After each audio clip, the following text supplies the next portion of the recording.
কেন আসলে সারিকার এই 7 বছর ধরে কোনো সোশ্যাল মিডিয়া হ্যান্ডেল নেই? কি কারণ?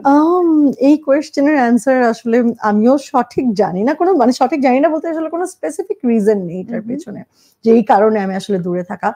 আমার যেটা মনে হয় 7 বছর আগে যখন আসলে অ্যাকাউন্টটা বন্ধ হয়ে যায় তখন যেটা হয় ইউজুয়ালি হয়ে যায় বলতে হ্যাকড হয়ে গেছে 7 বছর আগে, 7 বছরেরও বেশি হয়ে গেছে। সো তখন আমি যেটা দেখতাম যে আশেপাশে বন্ধু বান্ধব বা কলিগ বা সবাই যেরকম যেটা হয় এখনকার টাইমে, সে কেউ ফেসবুক ছাড়া থাকতে পারে না একদিন, ও কিছুক্ষণের জন্য অফ হলে সব পাগল হয়ে যায়। সো আমার তখন মনে হচ্ছে বন্ধ হয়ে গেছে, আচ্ছা কিছু পরেরটা খুলবো। তো এরকম করে 1 মাস পার হয়ে গেল, 3 মাস পার হয়ে গেল, আমি বা ভালোই তো আছি, থাকতে তো পারছি, এমন তো এটা ছাড়া থাকা যায় না।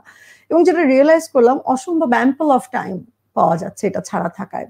এবং একটা আমি সোশ্যাল মিডিয়ার এগেইনস্ট না, of course it's very much needed, এটার অনেক পজিটিভ অ্যাসপেক্টস আছে, বাট নেগেটিভ অ্যাসপেক্টে যদি কথা বলি যে অনেক নেগেটিভিটি থেকে আসলে দূরে থাকা যায়, যে অনেক কিছু হয়তো বদার করছে না।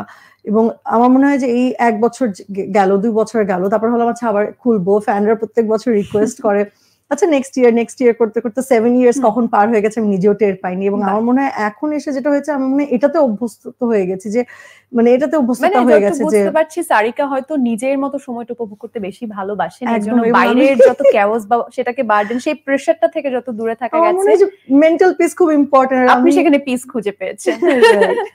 তার মানে কি আমরা সোশ্যাল মিডিয়ায় দেখার সম্ভাবনাটা কি কম নাকি ভাবছেন, নাকি আবার ভাবতে ভাবতে আরো 7 বছর পার হয়ে যাবে? না, আমার যখনই মনে হবে যে আমি খুলতে চাই আমি সাথে সাথে খুলবো। আমি যেটা বললাম, আমি একদম সোশ্যাল মিডিয়া এগেইনস্ট না, আমি এটা পজিটিভ সাইড দেখতে পাচ্ছি, এবং আমি আশা করছি, হয়তো কথা দিতে পারছি না, বাট শিগগিরই খোলার চেষ্টা করব। নতুন আর কোনো কাজ? অলরেডি তো মায়া সবাই দেখছে এবং মায়া দেখতেই থাকবে যেহেতু ওটিটিতে আছে, বেঞ্জে আছে, বাট আর কোন কাজ সামনে, যেটা কাজ এই মুহূর্তে করা হচ্ছে এরকম কিছু? আচ্ছা, আরেকটা ওয়েব ফিল্মে কাজ করা হয়েছে, এটা হচ্ছে আব্দুল্লাহ সাদের। আচ্ছা, তো সেই কাজটাও ভীষণ ভালো একটা কাজ হয়েছে, কিন্তু সেই কাজ নিয়ে বাড়তি কিছু বলা বা ক্যারেক্টার নিয়ে কিছু বলা, গল্প নিয়ে বলা আপাতত আমরা সেটা বলছি না। নামটা শুনেই কিন্তু আমরা একটু ভালো একটা, he is also very talented director, very talented, এবং সবাই কিন্তু রেহান্না মারিয়াম নূর তারপর থেকে কিন্তু মানুষ মুখিয়ে থাকে যে তিনি এবার কি বানাচ্ছেন, এবং এত চুপিসারে তিনি কাজ করেন, জানার কোনো উপায় থাকে না, একদম ইউজ করেন না, মিলেছে আপনাদের নিশ্ছিদ্র গোপনীয়তা থাকে, তার কাজ সম্পর্কে কেউ জানতে পারে না। আমি বুঝতে পারছি আপনাকে খুঁজিয়েও লাভ হবে না, কিন্তু খুব দ্রুত এটার কথা আমরা জানতে চাই এবং গল্প করতে চাই। কবে নাগাদ আসতে পারে সেটা বলা যায়? সেটা এখন আসলে আমরা ঠিক জানি না কবে নাগাদ আসবে।